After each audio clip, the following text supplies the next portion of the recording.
உள்ளுக்குள்ள எவ்வளோ அடி வாங்கினாலும், வெளியில வந்து அடி வாங்காத மாரியே காமிக்கிற ஒரே கட்சி எதுன்னு பார்த்தீங்கன்னா, தமிழ்நாட்டுல இருக்க ஒரு மிகப்பெரிய கட்சி, ஆளுமை மிக்க கட்சின்னா அது திமுக தான்.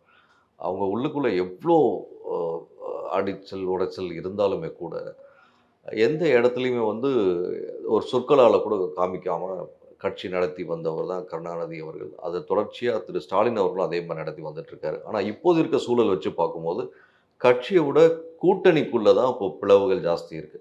அஃப்கோர்ஸ் எல்லாம் தமிழ்நாட்டுல இருக்க தமிழ்நாட்டுல இந்தியா முழுக்க இருக்க அனைத்து கட்சியிலுமே உள்கட்சி பூசல் இருக்க தான் செய்யும்.